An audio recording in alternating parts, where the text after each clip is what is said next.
And hello, everyone. Welcome to another episode of Box Office Shuffle. This week, adventure does have a name. It's Indiana Jones, because we're talking Raiders of the Lost Ark, the first entry in the Indiana Jones franchise, and some would say the best. I don't know if I would, but that's for the I later wouldn't. discussion. I'm one of your hosts, Thomas, aka Mr. Warburg. Alongside me, as always, is Chris, aka Gamma Caruchador, aka Gamma. Double salutes. And always joining us is Joe, aka Joe. Hey. So, this week, like I said, we're doing Raiders of the Lost Ark, and if you don't know what our podcast is about, it's where the three of us take our physical media collections, and maybe some digitals depending on seasonal stuff, and we put them in a shuffler on the wheelofnames.com, and we pick a movie on a given week, and this week at the end of the episode, we're going to pick who our next collection is. This one came from my collection. I have the 1080p, when did this come out? I can't remember when this one dropped, but it's got them in a booklet. Like, have you guys seen this one before? Mm-hmm. I have not. Yeah. So it's got its own sleeve. It's not a steel book, but it's a hard cardboard sleeve, and then it Okay. opens like a. It's got like a That's kind of like a sick. mini art book with Yeah. each film, which is pretty cool. And we watched Raiders of the Lost Ark, like I said. So before we get into the nitty gritty and some of our favorite things and things maybe that don't hold up as well about this film, though there's probably not many of those. When was the last time you guys watched either this movie or Indiana Jones? And if you don't know the answer, do you remember when your first time was? And as I say that, I realize I forgot to bring a prop. So you guys answer those questions. I got my headphones on. I will hear you, and I'll be right back. Do you remember, Joe?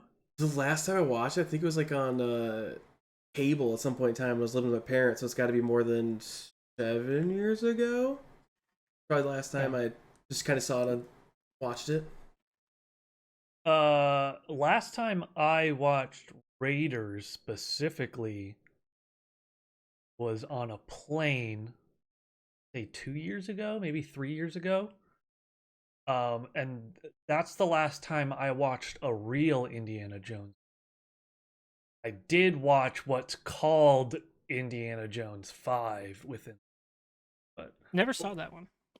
it's okay. It's better than Kingdom of the Crystal Skull, Okay, but ask that. it's not the first three at all. Fair enough. So for me, I don't remember, like I said, when the last one I watched was probably Last Crusade. But I remember the first time, I not 100% remember the first time I watched it, but I do have this, which is the OG. Oh, I think yes. this is the THX Mastered VHS collection, Fuck yeah. which was, I'm trying to see, 1999 was the release on this one. Ooh. And I remember the trailer I saw for Indiana Jones for the first time. My dad had, I can't find this anymore. I think it's sitting in a box somewhere. I have the similar box set of the THX of the black box set of Star Wars. And that has The 97 release? I think it's the 94. So it's like Okay, I have the 97. Yeah. So Well, it might be the 97 because they were promoting, I think they were promoting this. So it might be the 97. It did have a special Okay. edition VHS that I had. mhm. So it might be that. But to me, that's one of the superior ways to watch Star Wars. At least until the fan projects have come out and redone like all the despecialized stuff. But they had a trailer for Indiana Jones, the trilogy, and it was the Adventure Has a Name trilogy, and it's fucking awesome. And I always wanted to watch those movies as a kid after this, but my parents didn't let us because of the scene at the end of this film, and then the bugs in Temple of Doom. Oh, Just the a moment. bug scene? Wow. Wow, I can't believe the bugs. Got it. It could be the heart scene. Oh man. Yeah. Oh. Yeah. Alima. Well, that too. It was Oh, definitely I'll that take too. Tommy off. But yeah, they wouldn't let us watch them until we were a little older. Yeah. But we ended up having that, and like I said before, I also had the box set of the original series Star Trek movies, and then the original Star Wars trilogy, and I grew up on those collections. Hmm. And yeah, that was definitely one of my like defining nerd moments growing up was watching those Oh, movies for yeah. the first time. Yeah. So and speaking of physical collections, before we get too far in, because I brought the physical prop, have you guys added anything to yours? Anything that I we have need to be not. adding in? We're coming into prime buying season too. Yes. I bought two things that I'm really happy I have now. Ooh. One's a Harrison Ford movie. Oh, is it The Fugitive? It is indeed. Damn it, I was gonna say Oh, Fugitive. yes. Warner's 100 release of Nice. The Fugitive, and the reviews on the 4K are fantastic. Same with The Batman, the 1989 Batman. Not the Batman, just Batman, Just 1989. Batman. No, I No, bought those two. I just watched The Batman. Good. The first time you see the Batmobile. Oh, yeah. That So good. screech. So, with the jet engine starting to kick on as he's revving the motor. Oh my god, so good, so damn good. But I'm very excited to crack those open and give them a watch because I'm on vacation next week. Nice. It's gonna be a good time. I'm gonna watch the 4K of Arcane season 1, and then get into season 2. Watch these movies. I'm just gonna binge a whole lot of movies and eat a lot of pizza. That's my plan. Yeah. Good vacation. All right, so I've done a fair bit of talking here at the beginning. So who wants to start with their reactions to watching this movie for the first time in what sounds like a long time? I can go. I'll be really 80 short and takers, go sweet. for it. Yeah, Go no, for it. just God, it still holds up. Like I'm just gonna right off the bat, like when I watched it like 7 years ago, I'd say roughly. It's like, man, this movie's very entertaining. I'm like, why haven't I watched it? I'm like, why have I not been rewatching this movie? It's entertaining. It's got the awesome like one-liners. The fight scenes are great. Especially in this one, you get the helicopter, or not the helicopter, but you get the plane fight scene with the propeller and the Nazi. That is so good. Well, that's Last Um, Crusade, but yeah, same series. Well, You mean No, these the movies, fight plural. scene. the fight scene with the No, plane the that's fight spinning. scene with the guy, the big Oh, boxer that guy. plane. Yeah. Sorry. 'cause Yeah, there that is plane another plane Nazi scene. plane scene in Last Crusade. Yeah. Not the I remembered by Charlemagne Yeah. Yeah. fight Yeah, scene. not that one. No, and it's really good. And I've always been kind of obsessed with not really obsessed, but always kind of like looked into a little bit of like the Ark and like where's that located? Is it on Oak Island or something like that? Or no. Yeah. But the movie, it's a fucking great movie. If anyone hasn't seen it, please just go out and watch it. It is great entertaining. Good guys win. Beat Nazis. Yeah. What else could you more? Turns out What in a movie. fiction, Yeah. they can lose. Yeah. But, Screw so, you, Nazis. Chris, how about you? It's so strange because I love this movie, but anytime I think of Raiders of the Lost Ark, I think of the Indiana Jones stunt show at Disney World, which I've seen so many times. Every time that my family is gone, we go and we see that, and you get like it's a full-on stunt show. I think it's like a 45-minute stunt show, and they do the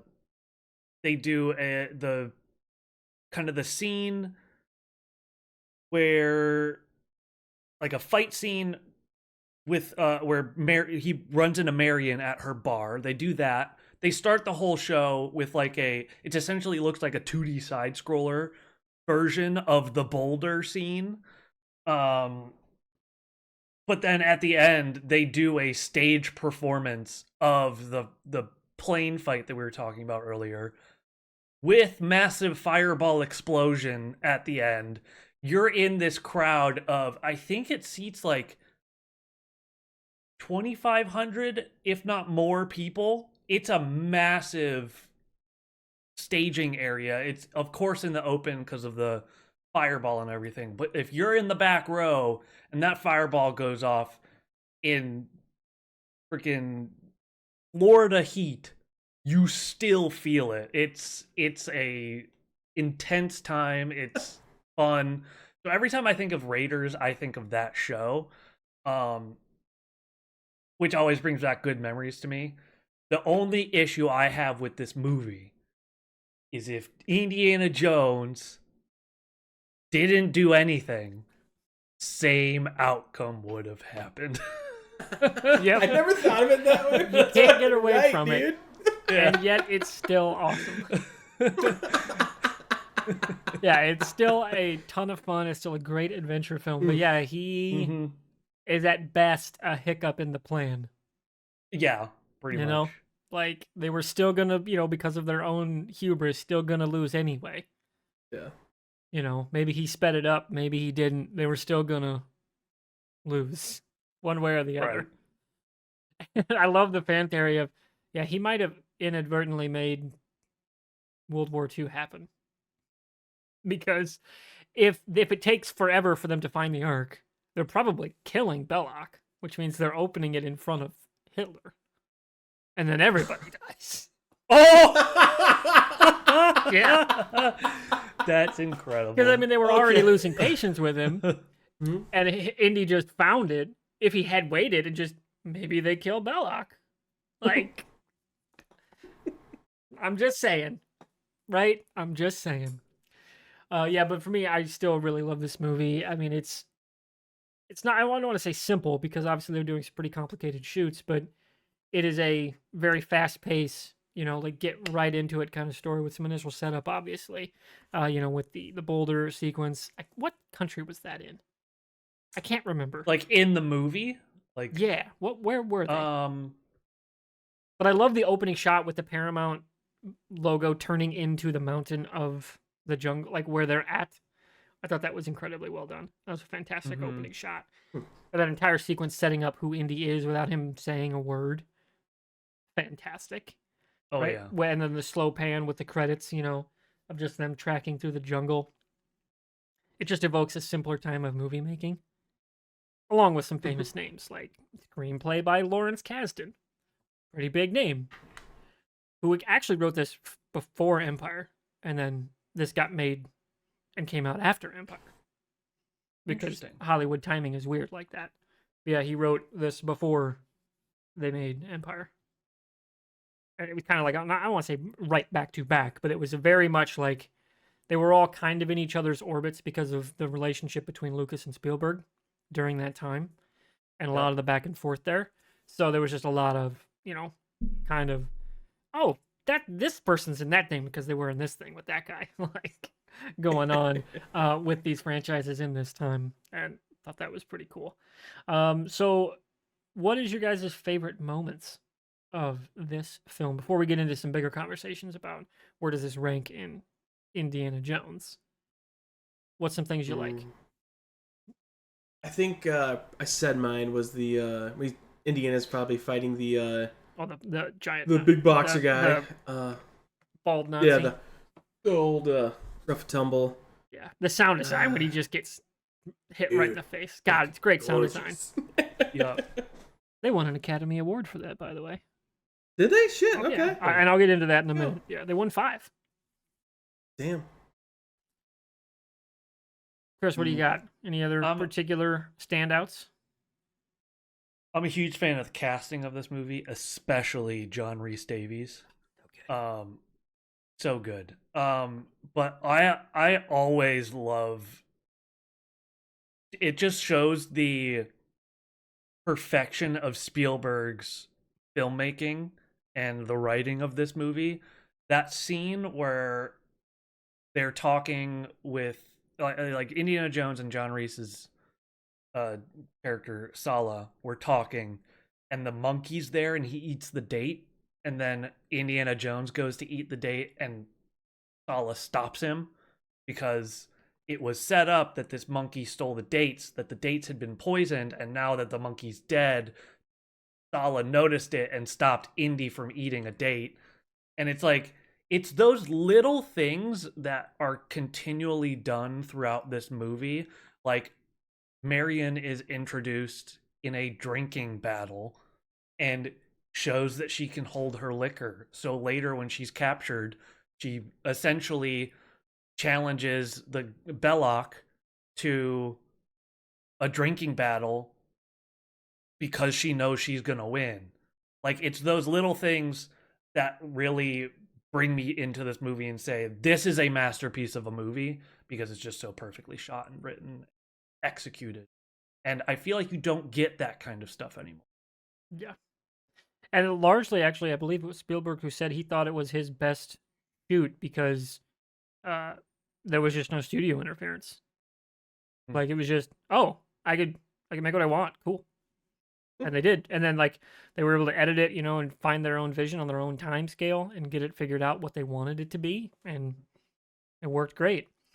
For me, one of my favorite things is that kind of ongoing, pull between you have Indy being that kind of stoic, doesn't believe in all this mumbo jumbo hocus pocus stuff, and then some of the other characters do, and those they drop the score and it kind of hones in, like you're visually pulled into this person's monologue about Marcus saying, the Ark was not meant to be disturbed, like same. And then Sala when they go, or when they're in their Cairo shoot in Tunisia, and he's explaining what the Ark is and all that. Like I really how like they slowly build that up, and then you start to get the sound effects with the Ark with the Nazi logo when it burns it off, and then obviously the ending where it fully ramps up, and then you have when they open the Ark. Always like how they have that pull and pull with Indy, not wanting to believe in all that, and yet all these things happen around him, and he has to slowly eventually come to terms with that. I don't think they stick the landing very well in the preceding 2 movies that follow the trilogy. I think that would have been a far more interesting way to go with, like, how did that change how he literally looks at the foundational aspects of the world that he lives in? Because it probably should have. Like, hey, I guess God's real. Like, that's a huge thing. Right. Right? Right. Like, and not just any God, this God. Like, oh shit. That's crazy, right? Mm-hmm. And then obviously, he has his shut the eyes moment, because obviously we would later learn, he's raised religious, he's raised by his father, who's extremely religious, like to a point of obsession. So he understood, these rituals and things, even if though he did not believe them themselves. And we kind of start to get that here with, he didn't believe all of it, and yet he's the one who knew to shut his eyes. Like, there's a weird dichotomy that only makes sense in the 3rd movie after you get how he was raised by his dad. So I really appreciate how they built on that in the Last Crusade as well. Anything that doesn't land so well for either of you? Or anything that you're like, I'm not a huge fan of this, even if it's not like the worst thing you've ever seen?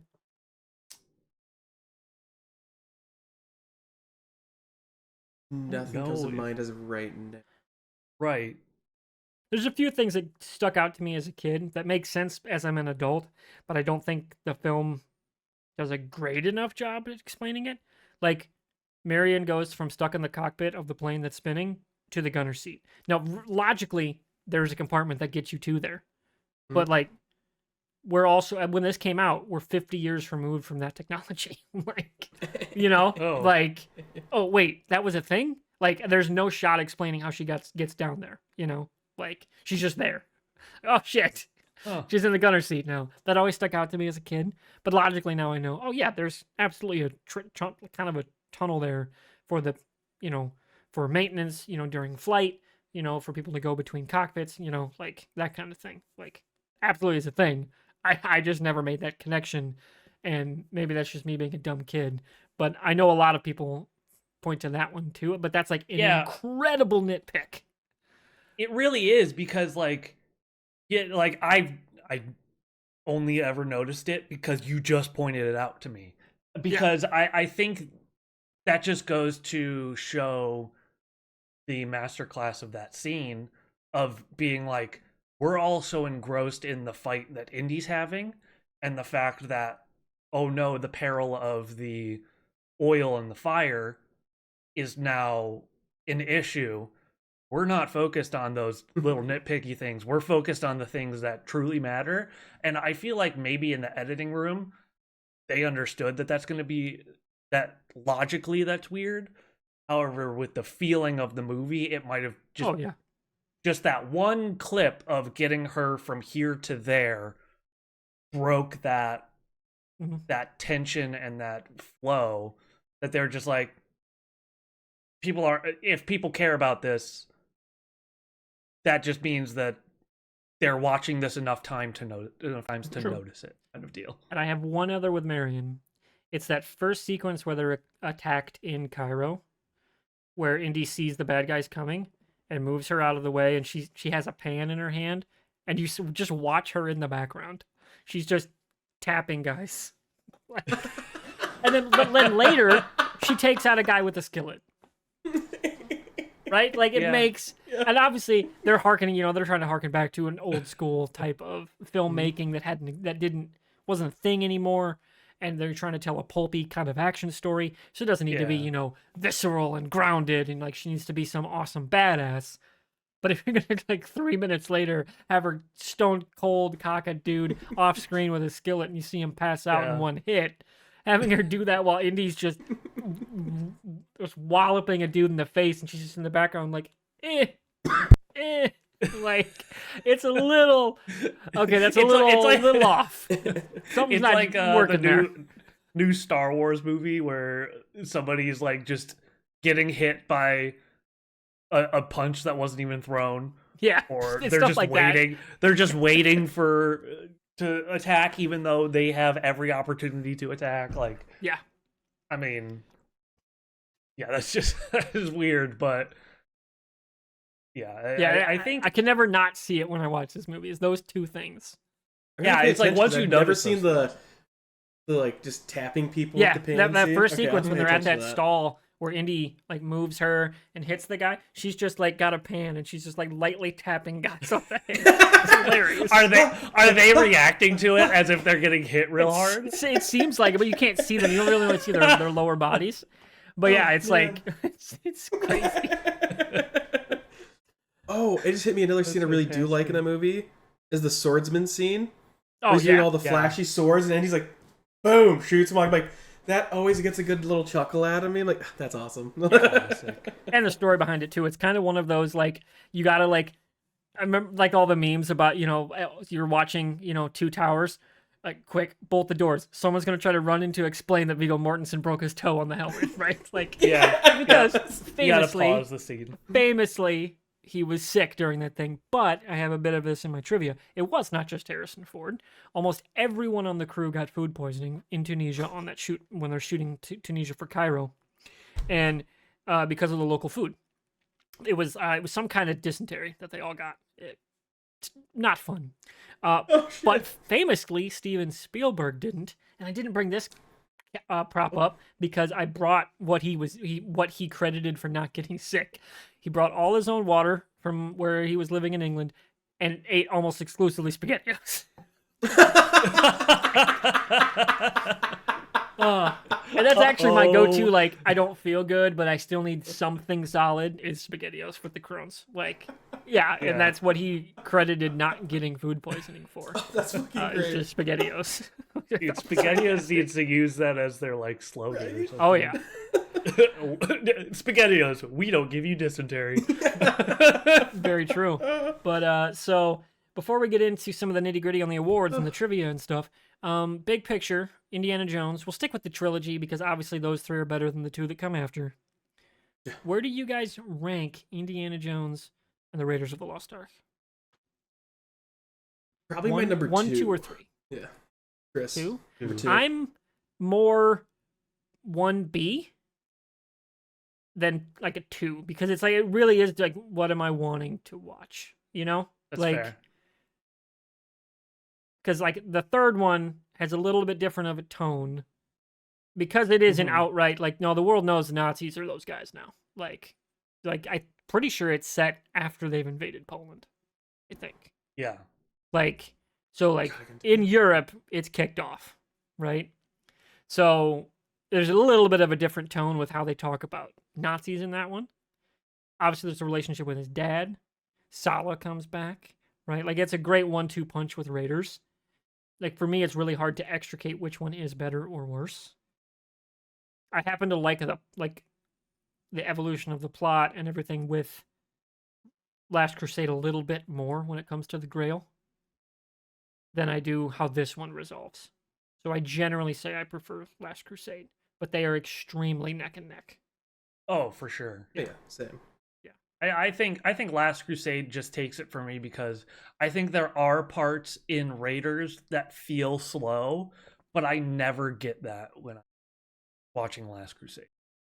Like I feel like that one just goes from it has a good balance of oh no, Dr. Jones is now trying to escape here, and then they're on a blimp together but then now on the blimp they have to do something, and then after that they're like they get a little bit of downtime, and then it's like it's a nice pace of back and forth, and it keeps the idea of this is an adventure movie, and then it's also a father and son reuniting movie, and it blends those well enough that I never feel like it's going slow. Whereas there's like maybe 2 times where I feel like it's going a little bit slow in Raiders, but not bad, just a little bit slow. Fair enough. All right, Joe, you got anything to add? No, I mean, me and Chris have basically the same list where it's like Last Crusades first, and then Raiders followed by Temple of Doom. But no, got nothing else. Okay. It occurred to me at the beginning I did not say the release date, but obviously it was early 80s. It was June 12th, 1982 was when this movie premiered. The director, obviously Spielberg.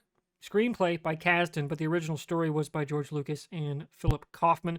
They'd been working on it for many, many years. The original character's name was Indiana Smith, but it was largely like true to concept art. Like they were, like Lucas hit the nail on the head pretty early with the initial story beats and like what he wanted to go for with the story. But obviously with Star Wars, a little busy, so he had his relationship with Steven Spielberg, and Spielberg would become the director.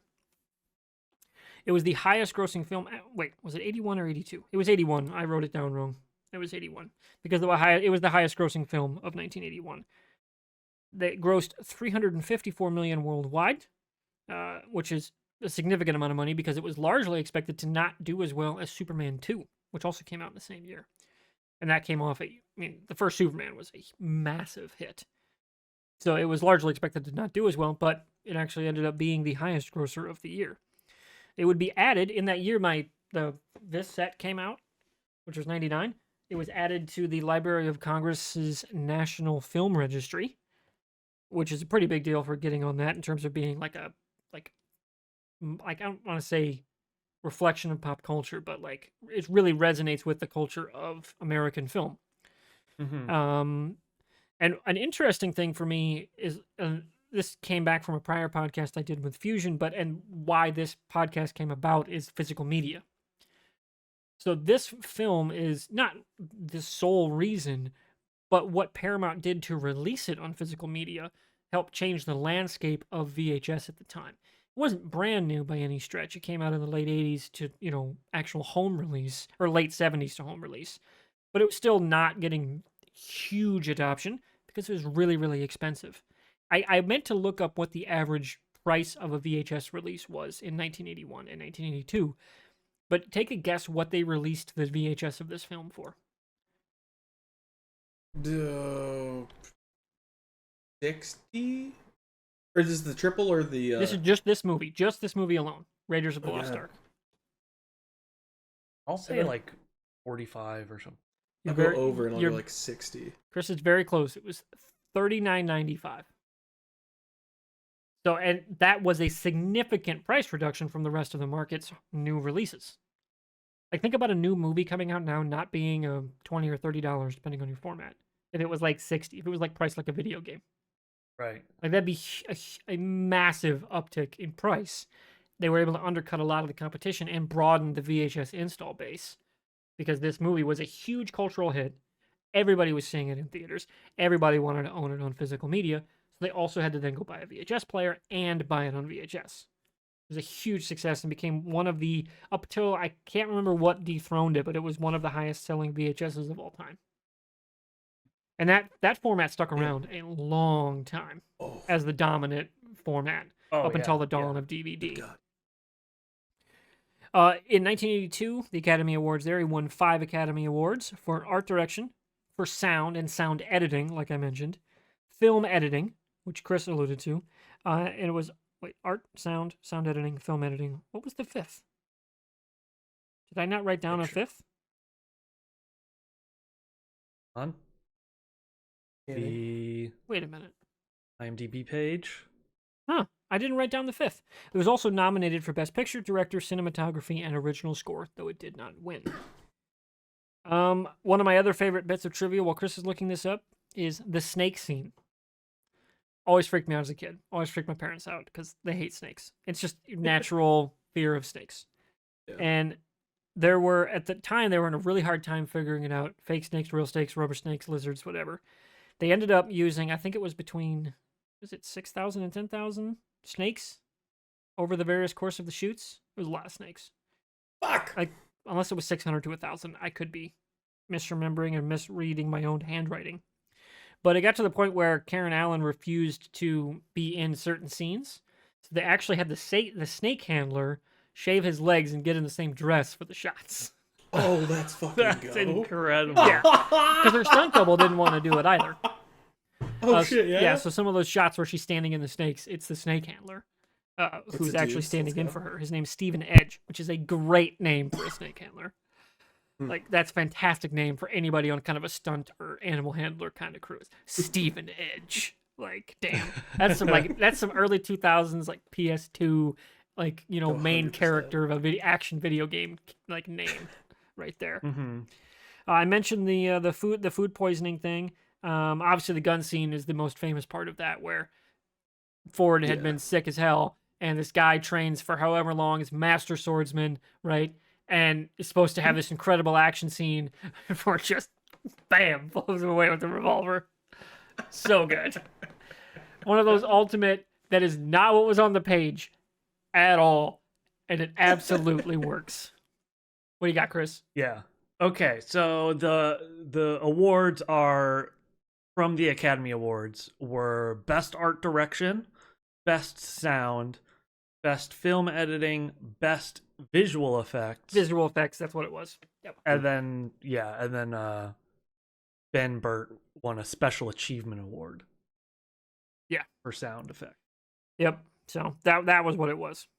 Yeah. Yeah, that largely covers what I had for notes on my handy dandy notepad here. Do you guys have anything to add before we get into what we're doing next? Anyone else freaked out as a kid by the THX sound? It's How it's very like quiet loud, but then it's fucking very loud. Like, nostalgic for me. I love that. Dude, sound, it that is, but like opener. I just remember being so frightened when that plays every time. I was like, oh, Jesus. Yeah, I'm definitely somebody who doesn't really like loud sounds too much, but the THX sound to me always meant, I get to watch a movie now. Yeah, So it's right up there with I was the Fox. always okay with it. Right up there with that Fox fanfare. Yeah. Oh, Oh, for sure. hell yeah. Yeah. Okay. I know we're a movie podcast, but it is based on the Indiana Jones. Is anybody interested / excited for the new Indiana Jones game? Very much, because IGN was pretty down on the game when it was like announced in the trailers and everything. All the preview people have been like, holy shit, dude, this game fucking rules. Right. Whoa. It sounds like a game that I would love, because it from what I'm gathering, it's mainly a stealth game.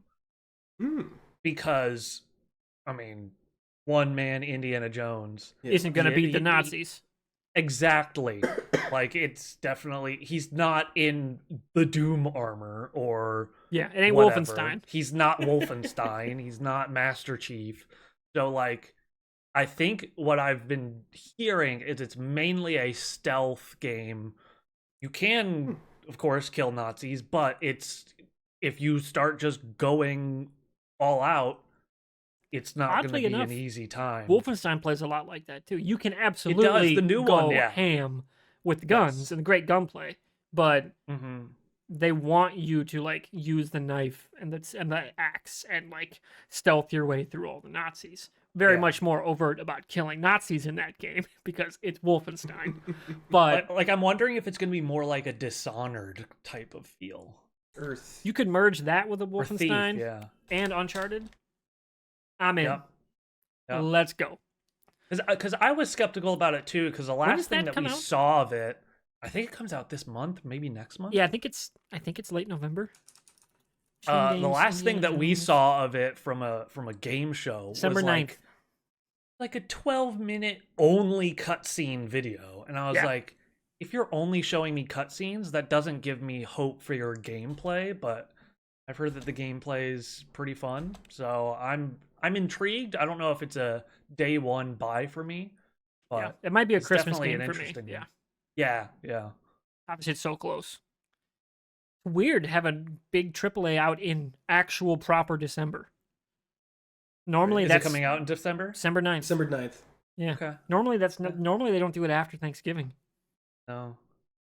Like, Normally they try and do it like right before or Yeah. like right on Black Friday. Yeah. So Yeah. I guess nowadays Black Friday, like deals for Black Friday are already happening. So I don't think Black Right. Friday is a huge thing. Yeah. I'm okay with All right. Well, we'll kick on over to what we're doing next, which is this is how we pick our stuff on who's doing what. Who gets to actually wait. spin that wheel. Oh, my display wheel broke. Ooh. Hang on. Device not connected. There we go. Okay. Okay. Good companies make this. Sorry, I just had to look up. Yeah, who the Machine companies Games is were doing that. They behind it. did Wolfenstein. Mm-hmm. Fuck yeah, like, I didn't know that. And Yeah. Bethesda, let's go. Oh, I didn't. Oh, this didn't get saved. Hang on. I gotta save this. Save this dick. Fusion was still on it. Host wheel. Technical difficulties. Okay. So obviously you can see we have our shuffler wheel here. Me, Joey, and Gamma are all on it. And whoever wins this, we go to their collection and pick a film. I actually just slightly tweaked my collection to get rid of some films. I'm like, I don't really think we should watch this movie for this podcast. Yeah. I've got So- like 6 or 7 I'm keeping for season 1 just in case we do hit them because they're fucking stinkers. They are bad. They are bad. Fair I'll say enough. right now, I don't have Pacific Rim 1, but I have the second one because Oh, you. because no. Because somebody got it as an extra gift. Like they got a duplicate of it on Christmas and they're like, "Do you want this?" I'm like, "I guess," but it's still plastic wrap because there's no way I'm watching that movie ever. It's so bad. I kind of would want to watch. Like, do you guys know Croft, Pauline? I've done stuff with her on the Yes. shows Oh, before. yeah. Yeah. Maybe a bigger Pacific Rim fan than anybody I know. I would love to get her on for the dog shit That would be sequel. awesome. Yeah, That'd be just for the sick. sequel. Like, we gotta suffer through it. Oh, just the sequel? Just the we gotta sequel? suffer What through if it. what if I we haven't tell seen her that we're one. watching the first one and Oh, then we I'm put not the that second cruel. one on? I'm not that cruel, Croft. Don't worry. Even if I clip this out and send it to you, I would not do that to you. You would know it was happening. All right, Oh, man. let's see whose collection we are choosing from next.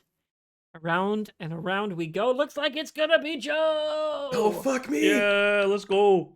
Well, don't do that on stream, please. No, so there I have a 3-hour silent film on that list. So Oh it's God. pretty fun if we get that one. All right, so here's Joe's Aw. list. It's got 270 some entries, which you could probably condense because some of them are like all the aliens are listed. That could be one Yes. franchise. All the Indiana Jones yeah. are listed. That could be one. So And he's one- got a lot Yeah. that is separated. Mhm. I'm gonna shuffle it up.